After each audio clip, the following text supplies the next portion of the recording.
everybody. This is Mark Muhammad from Headeus Maximum, and we have a special edition today. We're at the House of Athlete here in Tampa Bay.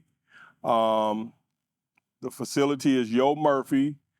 Great facility to visit, great facility to work out, great facility to send your guys and your girls for combine preseason treatment and conditioning. Today's special guest is T.J. Hall Jr. from the Iowa Hawkeyes. He plays cornerback. How you doing today, Mr. Hall? Man, I'm blessed. How you doing? I'm doing all right. Glad you can make it. I appreciate y'all having me here. Yes, sir. Yes, sir. Before we jump into it, tell me a little bit, what have you been doing this summer to prepare yourself for this season coming up? Man, I've been grinding hard, working every day with the team, outside the team on my own, getting a little bit of extra in, just putting some work in, whether it's from like feet work or maybe hitting the weight room a little bit more at the little local rec gym, or just even a little bit of film study. So pretty much a little bit of everything to try to get right. Okay, you like film study? Yeah. How often do you do studying? You study the film. Quite often. We usually get in there, most of the DBs, we get in there in the afternoon right before our team dinner. We like to get in there and watch about like an hour or two. Okay. So what we're going to do, we're going to jump back in time. Okay. Into high school. Yes, sir. And before high school, in your earlier years growing up, how do you first get into football? I mean, what led you into football? And was there another sport that you liked in addition to football? Yeah. So I played a lot of sports growing up. My first sport was actually soccer. But then I only did that for like a year. And then I transitioned into football, basketball, baseball. I started playing football, I want to say, when I was 4 or 5. So I've been playing it pretty much all my life. Straight in the tackle, no flag. But I actually fell in love with baseball first. That was my first love. I wanted to be a baseball player. Sometimes I wish I would have stuck with it. You know, that baseball player, they get paid. But no, I transitioned. I think I really was like, I'm going to be a football player probably once I got to high school. Started locking in and doing like strictly like a lot of football workouts. So that's kind of how it got started. What was the determining factor that pulled you away from baseball into football? I think baseball just got boring for me for a second. I started to transition to the outfield, and it was fun, but it was like, it was just too slow for me. It was just, I needed a much more like fast-paced, like constant moving. Okay. Who was your biggest influences as a role model coming up? Oh, definitely my parents. Your parents? My parents for sure, yeah. They're always stuck with me, made sure I was working hard, grinding, told me I had to put in extra work if I wanted to be great. Mm-hmm. Now, I was at the Iowa State game last year, and I noticed your parents was there and your siblings was there, and I seen great family support. And is it 1 or 2 brothers that you have? 2 brothers, 1 sister. And your brothers look just like you. Yeah. Are they athletes or? Oh, they're all athletes. They're athletes. They're actually right now. They would have came out here, but they got their own basketball tournaments out in the Bay Area in California. Okay. Yes, Is that their thing on the basketball? Yeah. So they don't like the football? So my youngest brother, he's about to start football, and I actually think he's probably gonna be the best one out of all of us. He gonna be the best athlete. He gonna be able to pick which sport he wants to play. What grade is he in? He'll be going into 5th grade this upcoming year. Okay. So, but everybody else is mostly basketball, yeah. Okay. When did it click in as far as not just your athletic skills in football, but also the academic and in the classroom and your social responsibility? When did that click in to be like, hey, this all goes together as a package deal? Really from ever since I started, my mom was like if you want to play sports, you got to have good grades. Okay. So I knew I had to get good grades if I wanted to be on the field. So if I ever started to slip, they would get on me, and I would make sure I get it right back up. Okay. Can you share a time back in high school, the most memorable time you had in any of your games, your breakout game or your breakout season? I think I would say, man, It was one of my years. I can't remember. I had 2 picks and 2 touchdowns. It was just a big rivalry game. I was actually like a little hurt, a little banged up. I couldn't really practice all week, but I told coach I was gonna be ready by game time, and he was like, "All right." And so when the game time came, I ended up balling out. Had I want to say either 2 picks. No, I think it was a pick and a touchdown before half, and then a pick and a touchdown after half. So that was a really big game. When you say a pick and a touchdown, you talking about a pick six? Nah. So Oh. 2 picks and then 2 offensive touchdowns. I also played receiver. Got you. So how did playing multiple positions help you develop as a football player? It helped me a lot because knowing both sides of the ball, knowing as a DB and also playing receiver, it helps like knowing, when they're gonna break or like route concepts or stems. So it definitely helped me. What's the hardest position to play? To me, DB, because I agree with you. I got to go backwards and I got to figure out where you going while you going forward and you already know. Right. I agree with that. And I hear a lot of guys argue whose position tougher. Always thought the DB, because you don't know what this person doing. Yep. You one-on-one most of the time. All the time you don't have help. Yeah. And just have that skill set to stay with somebody, especially if you guard somebody that might be faster than you. You really gonna have to have a skill set then.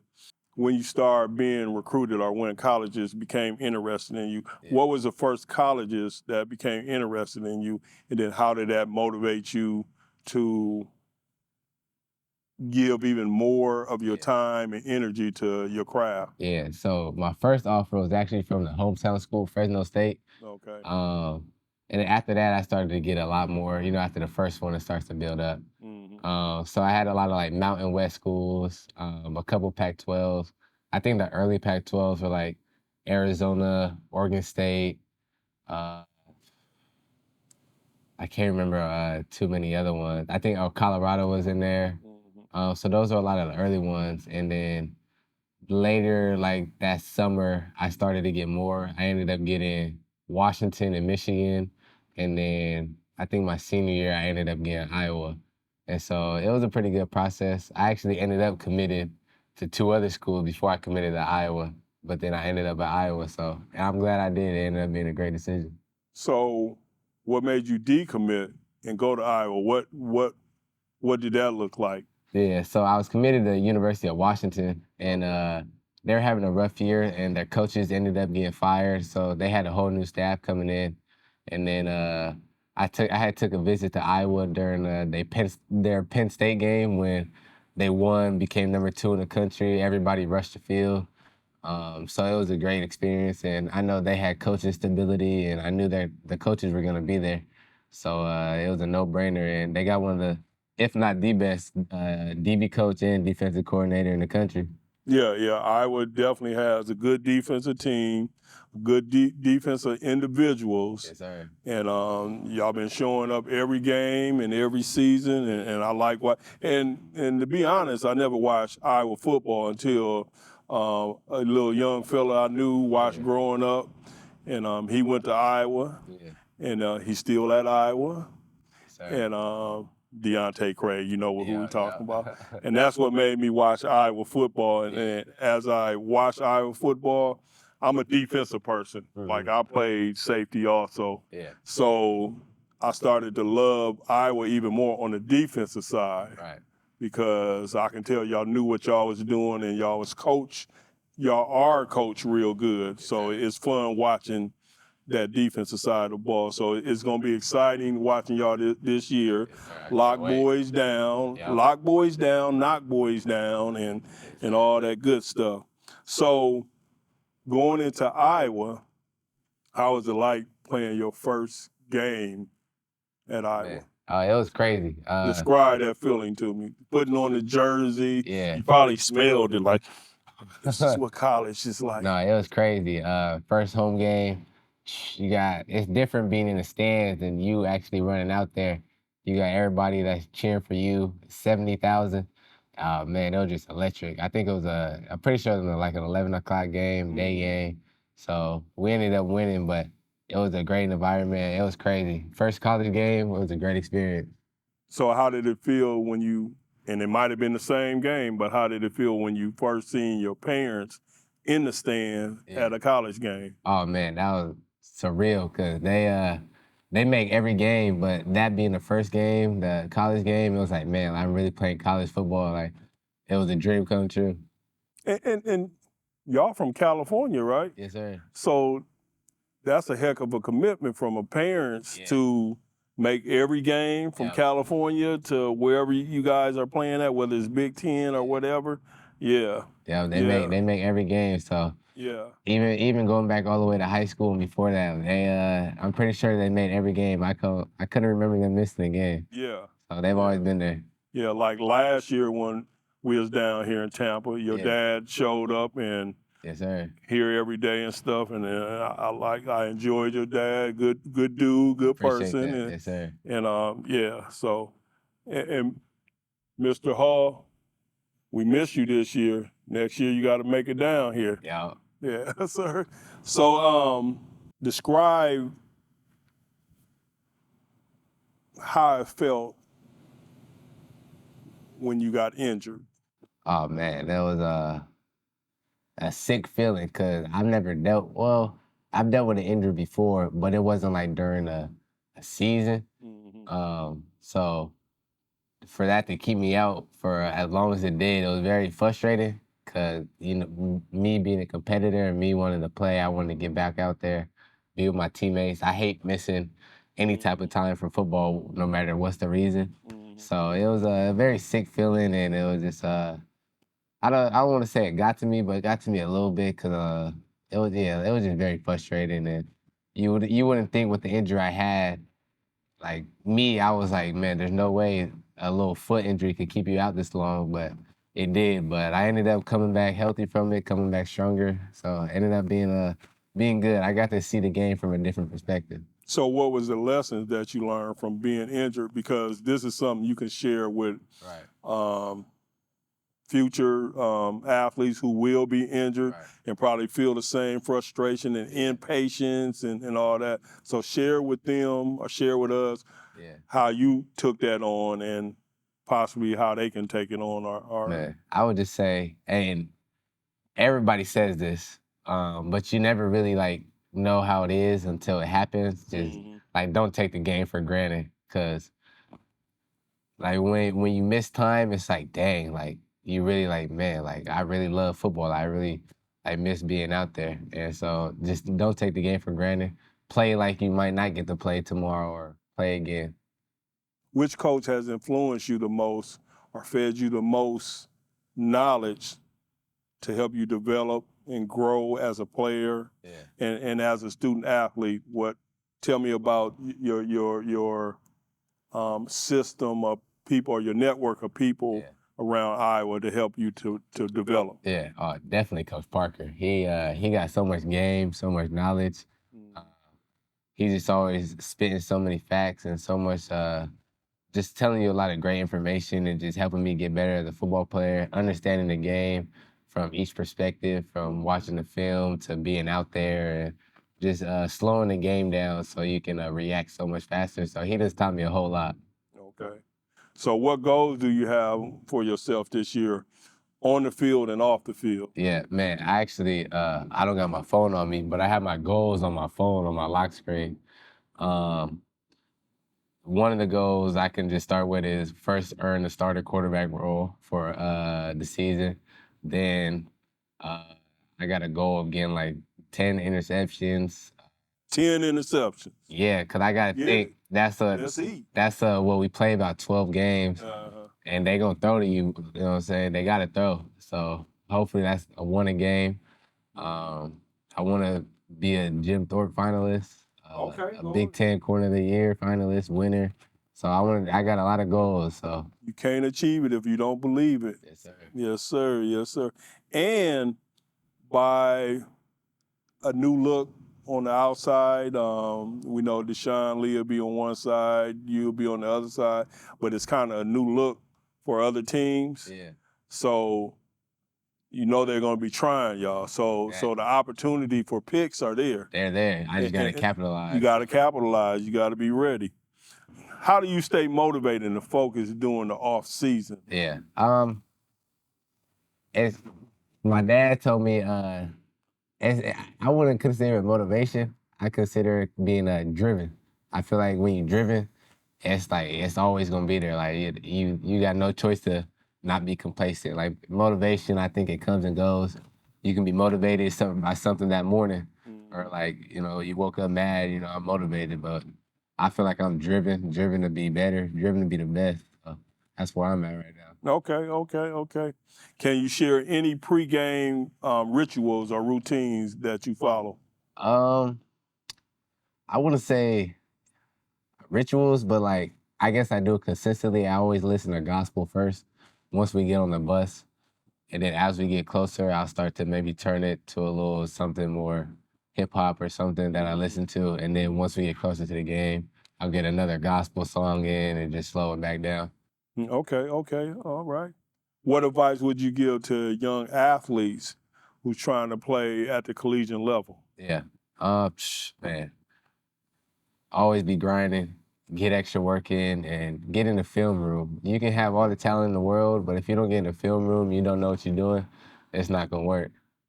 There's two rooms, the film room and the weight room. Yep. And or track. Yep. Or field. Yeah. But you got to get your running in. Yeah. Okay. So this is an opportunity to let the world know on YouTube. Yeah. What's your mom name? And tell me a little bit about mom. Yeah, my mom, Monique Hall, man, been there since day one. Always been helping me out, whether it's schoolwork, whether it's football work. She just always by my side. Like I said, she's always there for every game, just like Pops. So she's a great mom. She all helps all me and my siblings out, and she puts up with all the mess we make and everything. So, but she loves us, and I love her. All right. Yes, sir. Now tell us a little bit about, mom had to go first. Now tell us a little bit about Pops. Pops, man, Terrence Hall Sr., put me in sports. He the one that trains with me most of the time. He works out at the same time I work out. So when I was playing quarterback, he would run routes for me. And then when I transitioned to DB, he think he would give me some releases.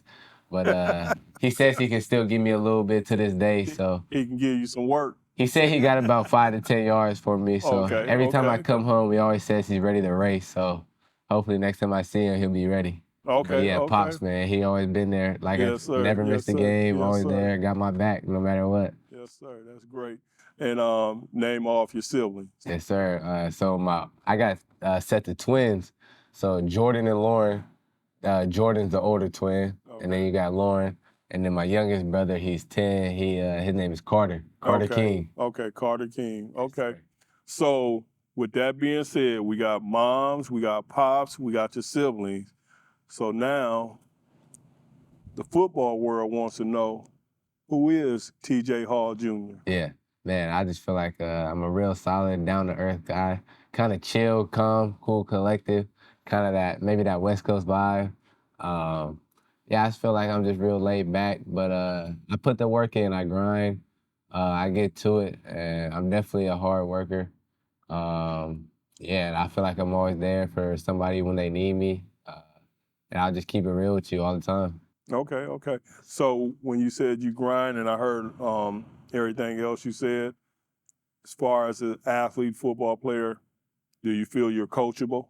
Oh, definitely. You got to be coachable. Yeah. Okay. Yeah, I feel like the more I can learn, the more I can gain, the more knowledge I have, the better player I can be. Right. What kind of teammate you think you are? I feel like I'm a pretty solid teammate. I feel like whenever my teammates need my help, I'm there. Or I feel like even with like younger guys or even older guys, if they need help, I'm there to give them game or give them knowledge. So I feel like I'm a pretty good teammate, but I feel like that's not for me to tell. I feel like when you ask the other guys, believe in yourself before they believe. Right, you're right. Right. So what kind of plus or asset would you be to any community, whether it's Iowa community, and let's think ahead in the NFL community? Yeah. What kind of asset would you be to the? I just feel like I said before, like I'm a hard worker, but I feel like I work good with kids, so I feel like it would be a great role model to kids who and future athletes who want to play at the next level, and anybody that needs somebody to talk to. I feel like I can preach to them and help them out. Okay. There you have it, ladies and gentlemen. We got T.J. Hall Jr. from your Iowa Hawkeyes.